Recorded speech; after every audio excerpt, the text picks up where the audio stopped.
સારંગપુર એકાદશી અને શનિવારના શુભ સંયોગે શ્રી કષ્ટભંજનદેવ દાદાને ફળોનો ભવ્ય અન્નકૂટ ધરાવાયો। એકાદશી અને શનિવારના પાવન સંયોગ નિમિત્તે વિશ્વ પ્રસિદ્ધ સાળંગપુર ધામ ખાતે પરમ પૂજ્ય શાસ્ત્રી સ્વામી હરિપ્રકાશ દાસજીની પ્રેરણાથી દાદાને કેરી, કેળા, તરબૂચ સહિત વિવિધ ફળોનો ભવ્ય અન્નકૂટ અર્પણ કરાયો।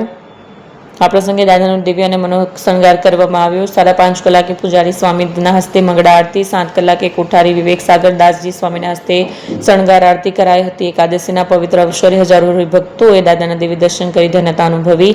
સમગ્ર પરિસર જય કષ્ટભંજન દેવના જય ઘોષથી ગુંજી ઉઠ્યો।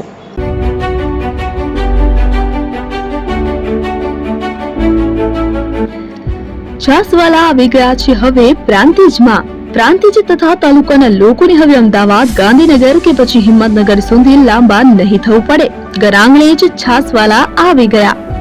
લચ્છી, છાસ, દહીં, પનીર, મઠો, ઘી ફેમસ, જેથી જ છાસવાલા નામથી જાણીતા છે। 42 કરતા વધારે સિટી, 250 થી વધારે શાખાઓ અને 187 થી પણ વધારે products. Ice cream, candy, kulfi, corn, Chocobar, sandwich ice cream સહિત અવનવી આઈસ્ક્રીમનો ખજાનો। અને હા, સ્થળ ઉપર મુલાકાત લો તો જરૂરથી અમારો કોલ્ડ કોકો ટેસ્ટ કરો। દુકાન number 19, Ishwar Krupa shopping centre, approach road, Prantij, જિલ્લો સાબરકાંઠા। Contact number 8326116618 Chandan Patel.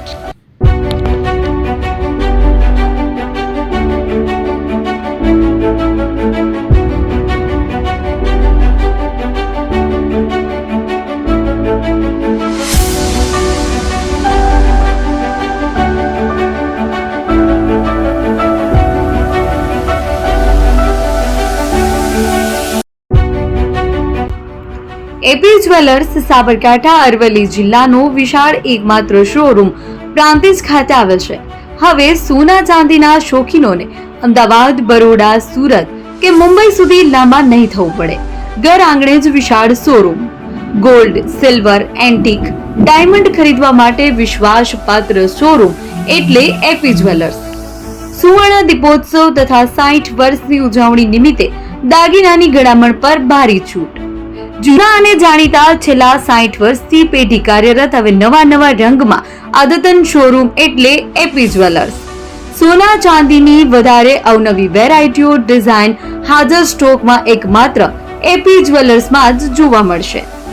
મંગળસૂત્ર, બ્રેસલેટ, બંગડી, એન્ટિક સેટ, પાટલા, વીટી સહિતની અવનવી હાજર ડિઝાઇન સાથે સેટ તથા ઓર્ડર ઉપર બનાવી આપવામાં આવશે।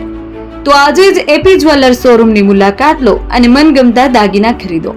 વડીલો તથા વિકલાંગો માટે લિફ્ટની સુવિધા તો ખરી જ, લગ્નના ઓર્ડર માટે સ્પેશિયલ રૂમની સુવિધા। સ્થળ સોનીવાડા નાકા, નવા બજાર, પ્રાંતિજ, જિલ્લા સાબરકાંઠા। Mobile number 9903304400। હિરેનભાઈ સોની।